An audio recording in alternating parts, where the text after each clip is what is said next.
Good evening, everyone, and welcome to tonight's episode of Ask Leah. I have three questions to get through tonight that have come in through the week that I'm really looking forward to discussing.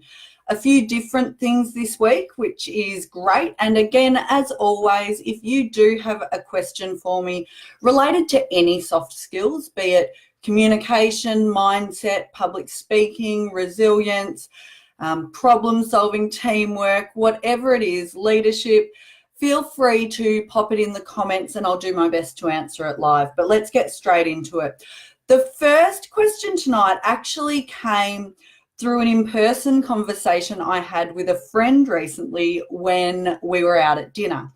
My friend ordered a steak and she ordered it medium rare, and it came out and she started eating it, and it was really rare. It was much more rare than she'd been expecting, and she was really struggling to eat it. And she poked around at it for a while and really wasn't happy with the meal. And in the end she said to me, "Leah, what do I do? How do I have this conversation?" Now, this is surprisingly common. The number of people who don't feel like they can say something when their meal isn't either what they ordered or maybe your soup's cold, whatever it is, who suffer through and, pick around at the food and don't say something. So let me tell you the best way to deal with this. And I do this tonight as, yes, a communication specialist, but also as someone who worked in hospitality for many years and had this experience. I was on the receiving end a lot of the time when I was supervisor in a number of major hotels and restaurants, particularly when I was traveling over in Western Australia. So the first piece of advice hi Ames, I'll do my best to answer that question. Good one. I'll just note that down. Okay, so when you are in a restaurant, okay, first thing to do, if your meal is not what you really asked for or is cold, whatever that is to address the situation as quickly as possible. Because what happens often is people do pick around at their food like my friend did, or they eat the cold soup and then they go up to the counter at the end and they complain. They complain and they say, "Oh, look," the wait staff say, "And how was your meal tonight?" And the person says, "Oh, look, actually the food was cold." Or sometimes you get people quite aggressive who will say, "Look, it was cold and it wasn't nice and I'm not paying for it." And my response as a wait staff in that situation, if they'd eaten the whole thing, was always, "Look, I'm so sorry to hear that. If you had have raised it with me, at the time, I could have got you a replacement straight away." Most of the time, we didn't give refunds at those restaurants, because if you've got an issue, you really do need to address it. So how can you do that? What I encourage you to do is, whatever the problem, get up, go to the counter or pull one of the wait staff aside, just really quietly, very politely, and let them know the issue. Not in a rude way, just, "Hey, just wanted to let you know I did order medium rare steak and it's just way too rare for me to eat. Is it possible to get it cooked a little bit longer?" They will always oblige, okay? Wait staff, chefs, they want to know if the food is not up to scratch. So let them know. Absolutely, Ames, you are spot on. Shouldn't you give them a chance to rectify it?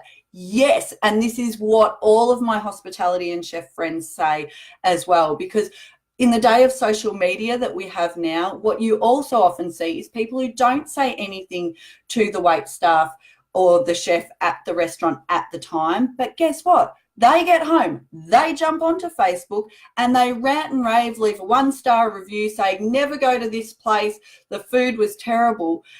And you haven't given them a chance to make it better. Now, occasionally, even really great restaurants will get it, a meal a bit under par. So you need to have that conversation. Don't sit there and say nothing and, you know, eat it with your nose screwed up and then go bag the place out. Have a really polite conversation. You know, don't go aggressive either. Don't say, look, my food is bloody cold. Can you get me a new one straight away? Not the way to win friends or to get the best meal served back. So be polite, be assertive, but do it in a way that is respectful and gives them a chance to rectify it. Hi, Susan. Okay, second question tonight. Actually, we'll go to Ames. We'll go to your one that you've asked live here. So why is it that I am assertive with people I don't know, but not with those I am close to? Is this normal? You know what? It is really normal, and often people will go either way. So communication is such an interesting beast. There's some people who are really consistent with their communication at work, at home, with strangers, you know, with their loved ones, and they're really consistent. That is probably the most unusual, to be honest. Most of the time I come across people who have one communication style at work and a very different one at home, or like you've pointed out here, they are more confident and more assertive around strangers than they are with loved ones. And I really think what it comes down to is our fear of being judged. Okay, our fear of being judged by our loved ones, by people that know us. It can make us withdraw and go into our shell because, you know, they are our loved ones. We want them to like us. Okay, we don't want to upset or hurt our friends. We don't want to upset or hurt our family. So some people can be more timid. Around strangers, okay, you're not so worried about, you know, what they think of you if you are more honest. So you might be willing to do that. I know for me, I'm assertive with everyone. However, the really interesting thing I've found over many years of doing public speaking as a job is that I only ever get nervous when I speak if there are people I know really well in the audience. And I don't anymore, but when I started out, the most nervous I was presenting was when my mum and my sisters were in the audience. That was way more nerve-wracking than presenting to 200 strangers. So it is quite normal. Power balances in established relationships can have something to do with that as well. You know, it might be that you have always been the timid one, or, you know, maybe haven't stood up for yourself. So changing that behavior is more difficult than just starting it fresh with someone else. Can be done though, and it just means you start small. That's the best advice. Start small and do it in a really, you know, assertive is one of those things that a lot of people get wrong. And this actually flows perfectly into the next question which came in, which was, what is the difference between assertive and aggressive? And I'm so glad someone asked this. Anyone who's been to my effective communication workshop knows I spend quite a bit of time going through the 4 styles of communication and what the differences are. And assertive and aggressive is something a lot of people get confused. You know, often I go into workplaces or speak to couples, and, you know, one of the people will say to me, oh, they don't need assertiveness training. They're, gosh, any more assertive and we wouldn't know what to do with them. And I can almost guarantee in those cases, it's the person's not assertive. They're actually flipped over into the aggressive side. So let me give you a quick rundown on the difference. Aggressive communication is a power imbalance. There's I win, you lose. If I'm communicating with you aggressively, I don't actually care about what you think. I just need to get my point across. My way or the highway. I'm right, you're wrong, and I just need to get the job done. Okay, so I don't care who I upset, how I present it. I'm just focused on me getting what I need out of our conversation and getting the outcome I want. Now, here's where a lot of people, you know, get it wrong with aggressive. They think it has to be yelling and screaming. Now, of course, that is aggressive communication, but you can be aggressive with a big smile on your face. Okay, if you're not listening to the other person, if you're not giving them a voice, if you're not respecting their right to a different opinion, if you're interrupting all the time, that is aggressive communication. Okay, so something to really be aware of. Aggressive communication can feel powerful and effective, which is why some people use it. But I've got to tell you, it really does come at a cost, because if you rely on power and intimidation and aggressive communication to sort of keep control of a situation, people will do what you want to the level that, you know, is the bare minimum. So if you work for an aggressive boss, you jump through the hoops that you have to jump through to tick the box and do the job, but you do not do your best work for an aggressive boss. You just don't do it. You do the bare minimum and no more. And when that boss needs help, or when your colleague who's aggressive needs help, and they say to you, you know, please, can you help? And it's over and above what you have to do. Crickets chirping. No one goes to help the aggressive person because they actually really enjoy being able to give them the middle finger and say, oh, no, sorry, I'm not available to help. Okay, so aggressive, it does have a place if your rights or safety is threatened. If someone's about to get hurt, that's not the time to go assertive. That is the time to be aggressive. If my child's about to run out in front of a car, I'm not using that moment to talk to them about road safety. I'm screaming, stop, yanking them back, okay? That's aggressive communication, and that's a time when it's entirely appropriate. So what's assertive communication then? Assertive communication is looking for a win-win. I will stand up for myself. I will put forward my thoughts, opinions, and beliefs. But guess what? I respect that as a human, you might have different thoughts and opinions to me, and I might not like them. In fact, I might detest them. But you are a human, okay? And you have rights too. So I will stand up for myself, but I'll do that in a way that tries to get my point across and listens to yours, and tries to get an outcome. I'll try to compromise and get the best result for both of us. So I'll be clear, firm, and direct, but in a respectful way. I'll be a problem solver. I'll look for solutions to our conversation, okay? I will also listen, though, and I'll understand that, you know, you might disagree with me, and that's actually okay. So assertive communication is knowing when to stand up, but it's also knowing when to step back. Okay, it's considered communication, it's consistent. So if someone's assertive, you're not coming to work going, geez, which version of Leah am I going to get today? The psycho or the silent person? You're going to know that, you know, if I've got an issue with you, I'm going to have that conversation. You know where you stand with an assertive person, and they'll treat you with respect, regardless of, you know, where you sit in the hierarchy of an organization. The reality is, if you have an assertive boss, you probably love working for them, because they will hold you accountable. They won't, you know, just let you get away with everything, but they will be fair, okay? They will have leadership skills. And not all bosses have leadership skills. There's a whole heap of leaders in leadership positions without leadership skills. But assertive communicators are always doing their best to get those win-win outcomes. So that's what the difference is. And obviously in my workshops, we do a whole heap more work on that. Assertive communicators also have really high emotional intelligence. So they're very self-aware.